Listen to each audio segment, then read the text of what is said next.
Hello everyone. Obviously I don't actually really post anything on this channel, but for some reason I'm always forever obligated to post something on National Day. So, what am I gonna talk about this year?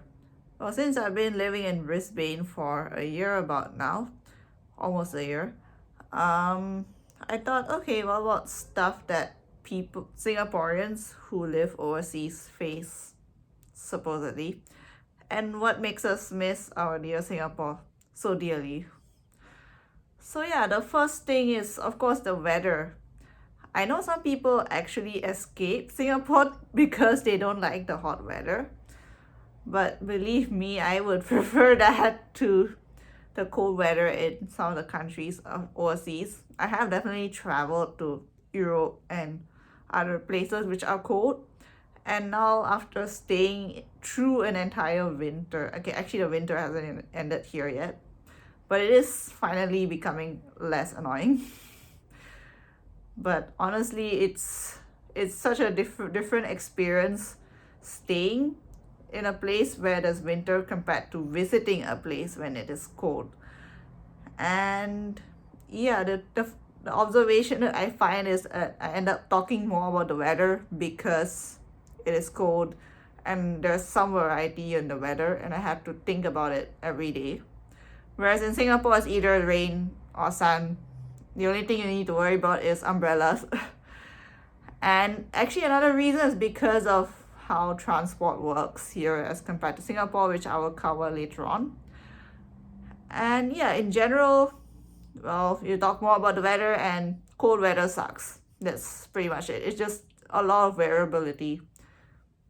Oh well. But yeah, speaking of transport, well, this is under like cost of living, rent, transport, stuff like that. But I'm not really sure how Singapore compares in that sense because I have not rented something in Singapore before. But it depends on the place, I suppose. It apparently right now in Brisbane, rent is increasing quite badly in a lot of places. But I'm pretty sure that the one that I'm paying isn't so bad actually for what I'm getting out of it, which is good. But depending on the country, some people would face a much higher rent or a varied sort of cost of living. I guess cost of living might be better or worse depending on where you're living. I think here it depends on what you buy. There's some things that just seem a little bit too expensive to be buying here, whereas there's some other things that are cheaper to buy. So the interesting thing is that you learn to adapt and buy the stuff that is cheaper here or more available here throughout based on the seasons and stuff. So does that mean it's a good thing or a bad thing? Well, it just means that you miss certain things but also learn to embrace other things.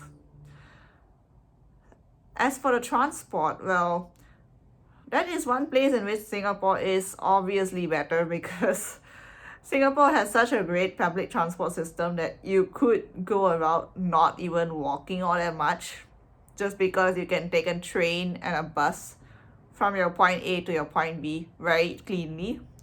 Whereas here in Brisbane, sometimes I would need to literally walk a kilometer just to take a certain bus. Like if there's a very specific bus that I need to take, maybe I need to go to Tuong, which is about a station away, more than a kilometer away actually. And there are some places in which you cannot get there by a bus or train, and you need to walk 2 or 3 kilometers at the minimum to reach the place. And I have done that. And this is fine for me because I like to walk, but there are many people out there who probably would not enjoy this or wouldn't be able to do this properly. And this leads to people using cars and having to pay for that as well, which is an increased cost. So yeah, of course, we should be very, very much thankful for SMRT and all our buses in Singapore. And also thankful for the fact that Singapore itself is so small that it can afford to do this. Unfortunately, big countries like Australia, and even like if you look at the city itself, Brisbane itself is so huge that it's hard to cover every nook and cranny with a bus. I'm thankful that they still at least try their best, but it's not consistent service, and there are some days in which you can't take that particular bus and you have to walk instead, or cycle for that matter. Brisbane has a very strong cycling culture. And the third thing that maybe would be is more of an informative thing than something good or bad is you have to know about the voting situation. Well, if you're an overseas voter, you have to make sure first of all that you're in the registry and then register to be an overseas voter. There are two ways to do it, which is by post or by going to an actual voting center. And that second option can be slightly inconvenient for people who are not living near a voting center. But there is one in Australia, which is in Canberra.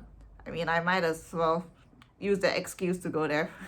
But for some people, you can't do that. And the post is really a good other option for them to do. But yeah, there's not much to say about that, but it's interesting that I have to think about it now because I've only voted once before. So to me, this is like such an adulting thing to worry about. So back to complaints. Well, the thing about staying overseas but being a Singaporean is in Singapore you can enjoy a lot of medical benefits. Of course, I've only gotten to do that recently because I've only been a Singaporean per se since last year. But I had so much benefit from using the CHAS card to get a HPV vaccine, which is supposed to be taken by all females, especially if you're like 20s, low 20s or younger than that. In fact, they're giving it to all the secondary school kids now, but I guess I was too old for that. But the thing is, I got it completely for free because of the CHAS card.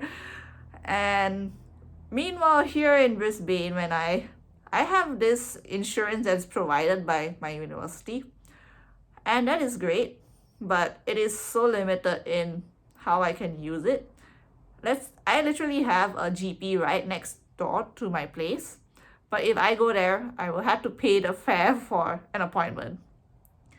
If I really want a free appointment, I have to go all the way to my university, which is a little far away from where I am. And that would not feel very nice to do when I actually feel sick or if I have an issue. And even then, there are some things that you can claim. Apparently for medicines, I can only claim the cost of the medicine if it exceeds a certain value, which is a bit annoying. Like, they have this clause in the insurance, but it's also kind of limited in a sense. Whereas if I have like a CHAS card, and it's like super clear to know what is covered and what is not covered. And in certain cases, there are lots of expensive things that do get covered by it. So that's really nice to know. Like, it's obviously better to use your national healthcare system over an overseas one purely because of the benefits that you get out of it. And of course, the last and most important point, meeting other Singaporeans and like the cultural aspect of it. Well, I for one am already like someone who's experienced both the culture of my family, like the more Indian style stuff, as well as Singaporean culture, but like not super deeply, but in between the super deep end and the super shallow end of it. And hence I do relate a lot to a lot of Singaporean culture, but at the same time I'm able to assimilate pretty well to other cultures since I have learned about quite a few different things. I watch all kinds of stuff on YouTube, things like that, blah blah blah, you get the point. So for me, it's not the worst outcome. I'm able to go and buy seasonal vegetables and cook random stuff with it because I don't really care. But even then, there's nothing that can describe like this sense of joy when I get to see other Singaporeans. I might be a bit of a socially awkward person. Once I get to talk to them, there's this sense of happiness that I feel like, oh yeah, there are other Singaporeans out there. I can talk to them if I want to. They understand me. Like, there's just something about it. And that is a thing that Singaporeans are really good at, finding other Singaporeans just by your accent, or just by, just overhearing them talking. You can find them just right away. And it's just like a certain warm feeling in our hearts. So yeah, that is an interesting, like, that's the main conclusion. Even if you're overseas, you always want to have some access to your home country's culture in one way or the other. And it's good that there are communities of Singaporeans in all these different countries to help each other, and to hopefully just find each other and talk to each other and make sure everyone feels welcome and supported even when they're overseas. As for how do I feel about people who moved out of Singapore because they feel like it was better to live overseas and they've been staying there for a very, very long time, does that make them unpatriotic, or does that make them less contributing to Singapore? Well, it depends. I don't fully think that's the case. Many of them would have to then send in like money to their parents, or they will still contribute in some ways back to Singapore. And I'm pretty sure all Singaporeans want to come back and visit Singapore every now and then. There's something that will still attach them to Singapore itself. And the issue of patriotism with regards to Singapore is a little bit of a sketchy issue itself, because Singapore's history is fairly short compared to some of the other countries, and we have had like a little bit of a hard time finding something specific that really engenders the sense of patriotism or the sense of national identity. And that's why I feel like for Singaporeans, it's more of a cultural thing that we feel close to rather than just a national thing. But regardless, I think we're still having an impact in the world. We're still doing stuff.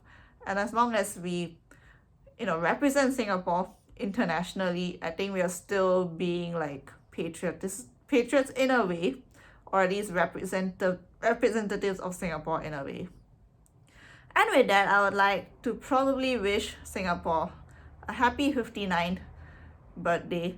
And I am definitely going to be watching the National Day Parade along with the Universities Singapore Association, basically. And that's going to be fun. And I hope you guys are watching it too, even if you're overseas, wherever you might be. There must be a way to watch the National Day Parade either way. And with that, I hope you guys are having a good day. Thank you, and bye.